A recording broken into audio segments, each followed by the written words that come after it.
프랑스의 칸 영화제, 이탈리아의 베니스 영화제가 있다면 한국엔 부산국제영화제가 있습니다. 실제로 영화를 좋아하는 사람들한텐 칸의 내한 공연과 비슷한 느낌인 게 전 세계에 아직 개봉조차 안 한 대작들을 국내에서 먼저 볼 수 있는 기회이기 때문이죠. 그런데 개인적으로 가장 기대 중인 건 오히려 국내 작품들입니다. 올해 기대작으로 소개해드렸던 국내 작품들 중 상당수가 부국제에서 최초로 공개되기 때문인데요. 그럼 거두절미하고 오는 10월 부산에 무조건 가야 하는 이유를 소개해드릴 텐데 뒤로 갈수록 이게 공개된다고 하게 만드는 작품들이 있으니 꼭 끝까지 시청하시길 권장드립니다. 일단 부국제의 문을 여는 개막작 전란입니다. 다 떠나서 먼저 짚고 넘어가야 하는 게 있는데 전란 개막작 선정을 두고 논쟁이 벌어졌습니다. 다름 아닌 넷플릭스 작품이기 때문인데요. 바로 극장 활성화와 독립영화 증진이라는 부국제의 목표에 어긋난다는 이유입니다. 어느 정도는 일리는 있는 게 구독자 경쟁 때문에 빠른 시간 안에 콘텐츠를 제작하는 OTT 특성상 배우만 화려하고 막상 먹을 건 없는 졸작들이 쏟아져 나오고 있는 실상이죠. 하지만 이건 어디까지나 극장 관련인들의 신세 한탄에 불과한 것 같습니다. 전세계 주요 영화제들에선 이미 예전부터 OTT 작품들이 정식 후보로 노미네이트되고 있고 심지어 상을 휩쓸고 있는 상황입니다. 전세계를 휩쓸었던 오징어 게임, 아카데미 작품상 코다, 오징어 게임이 4관왕을 차지했던 에미상에서 올해 무려 18개 상을 독식한 쇼군 모두 OTT 작품입니다. 이미 OTT와 극장이 동급화된 건 시대의 흐름이라 이번에 부국제가 제대로 판단한 것 같은데요. 특히 전란은 개막적으로 손색이 없습니다. 일단 박찬욱 각본 제작에 강동원, 박정민, 차승원, 진성규, 정우성까지 실패할 수 없는 조합이죠. 물론 박찬욱 연출작은 아니라 리스크가 있긴 하지만 OTT 작품 최초로 개막작에 올린 걸 보면 평타 이상은 친다는 의미죠. 자세한 내용은 최근에 올린 전란 티저 예고편 분석 영상을 보시면 좋을 것 같고 조만간 공식 예고편이 공개되면 추가로 다뤄볼 예정이니 궁금하신 분들은 일단 구독하고 기다리시는 걸 추천드립니다. 전란은 10월 2일 부국제 개막식에서 최초 공개되고 부국제 기간 동안 계속 상영하니 실제로 가시는 분들은 고정 댓글 통해서 스케줄표 확인 부탁드립니다. 이대로는 못 살겠어. 다음은 더러운 돈에 손대지 마라입니다. 우리나라에서 잘 먹히는 범죄 스릴러 느낌인데 형사로 나오는 정우와 김대명이 범죄자들의 돈을 훔치면서 벌어지는 이야기죠. 아이고 형사님들! 진짜 더러운 돈이잖아. 그러니까 이게 제일 안전한 돈이라고. 무조건 3분 안에 끝내야 돼. 빚진 돈은 그냥 빡 갚아주고. 예, 반장님. 난리 났다. 총 맞아 뒤진 놈들이 널렸다니까. 이제 어떡할 거야 이. 아무리 검은 돈을 훔친다고 해도 불법인 건 마찬가지인데 범죄도시 마석도와 같은 광수대 팀장 박병은이 냄새를 맡고 조금씩 수사망을 좁히기 시작합니다. 배달 사고 아닐까?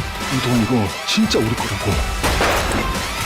어쩌냐, 증거가 나와버렸네. 그렇게 정우와 김대명은 범죄자들과 형사 모두에게 쫓기는 신세가 되는데 빌런으로 유태호가 등장하죠. 존잘인데도 전부터 빌런 역할에 이상하게 어울린다 생각했었는데 전 국민에게 얼굴을 알린 요즘 이 영화로 제대로 터질 수도 있을 것 같습니다. 더러운 돈에 손대지 마라는 코로나로 밀린 영화 중 하나인데 감독이 불안당 나쁜 놈들의 세상과 킹메이커의 김미수 감독입니다. 명작까진 아니더라도 항상 영화표 값은 뽕 뽑는 작품을 만드는 감독이라 가볍게 보러 가셔도 좋을 것 같습니다. 더러운 돈에 손대지 마라는 10월 17일 개봉인데 부국제에서 2주 전인 10월 3일에 먼저 공개됩니다.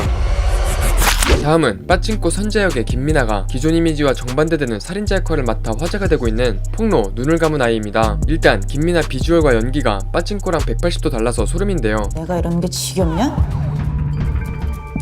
이제 시작이야. 대략적인 스토리는 김미나가 한 베스트셀러 남자 작가를 총으로 쏴 죽이면서 시작합니다.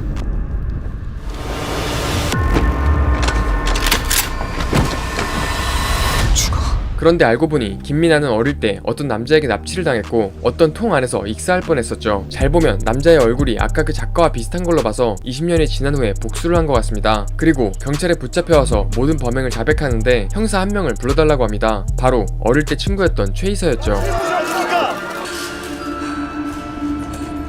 네가 죽였어?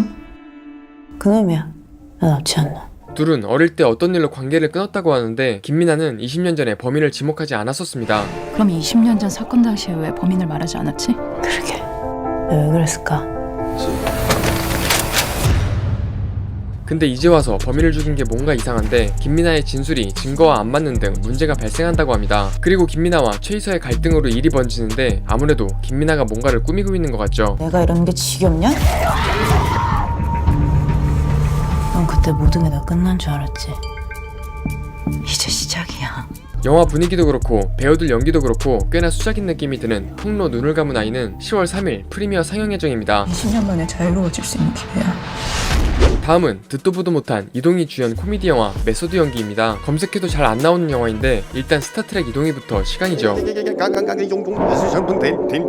이동희가 실제 본인 역을 맡았는데 코미디 역할만 들어와서 고민하다가 처음으로 전극에 캐스팅되는 내용입니다. 심지어 사극에서 백성들을 위해 단식하는 왕 역할을 맡게 되는데 메소드 연기를 위해 실제로 단식까지 하게 되죠. 난 이 역병이 사그라들 때까지 아무것도 먹지 아니할 것이다.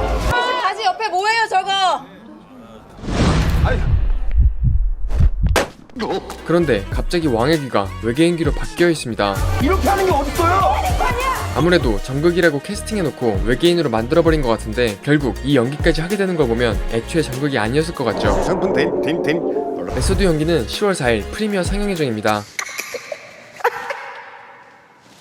다음은 넷플릭스의 마지막 희망 중 하나인 지옥 시즌2입니다. 너는 20년 후 22시 30분 지옥에 간다. 전란에 이어 지옥도 프리미어로 최초 상영을 해서 부국제에서 가장 좌석구하기 어려운 작품이 아닐까 예상하고 있는데요. 최근 공개된 티저 영상을 보면 유아인이 아예 없었던 사람처럼 기억 조작에 들어갔습니다. 유아인이 시즌1에서 시연당했던 모습을 그대로 김성철이 재현한 것인데요. 세상을 전보다 훨씬 더 정의롭게 만들 거예요. 너는 20년 후 22시 30분 지옥에 간다. 유아인의 존재감이 워낙 컸다 보니 시즌2의 몰입감을 위해 다시 찍은 것 같은데 그럴수록 오히려 더 유아인이 생각나는 것 같죠. 그래도 한 달 전에 완결된 웹툰 원작 지옥2 부활자가 좋은 평가를 받기도 했고 예고편에서 실제로 지옥에 간 장면과 정진수 의장이 다시 부활한 장면까지 나오며 호기심을 자극하고 있습니다. 정진수가 부활했습니다.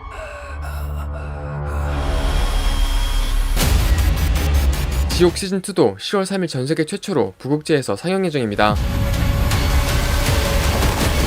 다음은 송중기의 보고타 마지막 기회의 땅입니다. 보고타는 코로나로 개봉이 밀리고 아직까지 예고편 하나 뜨질 않았는데요. 진짜 대박이어서 최대한 공개를 미루고 있거나 그 정반대일 것 같죠. 부국제 시놉시스에서 최초로 공개된 내용에 따르면 IMF로 망해서 콜롬비아의 수도 보고타로 이민을 가게 된 송중기가 공항에서 강도를 당해 모든 걸 잃고 바닥부터 시작해 밀수시장에 큰 손으로 나온다고 합니다. 공개된 스틸컷으로 보면 타지 밑바닥에서 시작해서 재벌집 막내 아들로 거듭나는 이야기인 것 같은데 배경도 그렇고 약간 수리난 느낌이 나죠.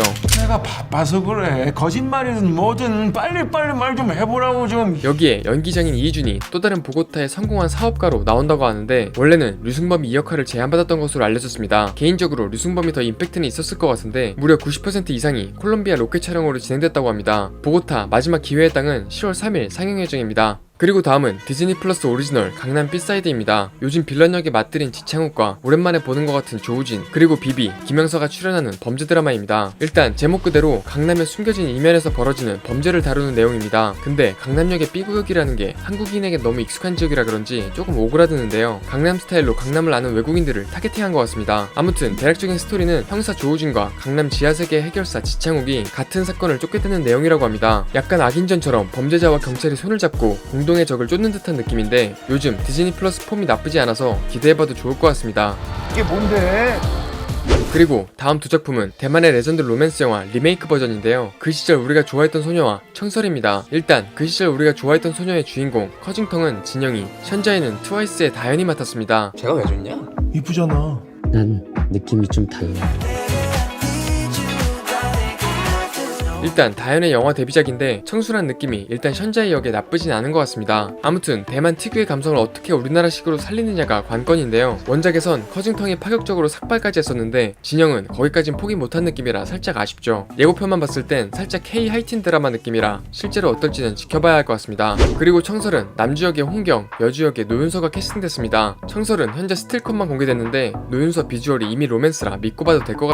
이 두 작품은 모두 10월 3일에 첫 상영 예정이라 대만 영화 팬분들에게 추천드립니다. 그리고 마지막 한국 작품은 비밀의 숲 스피노프 좋거나 나쁜 동제입니다. 스폰 검사로 처음엔 빌런 같았지만 갈수록 친근한 모습을 보여주며 많은 팬들의 사랑을 받았던 우리 동제가 주인공으로 돌아온 것이죠.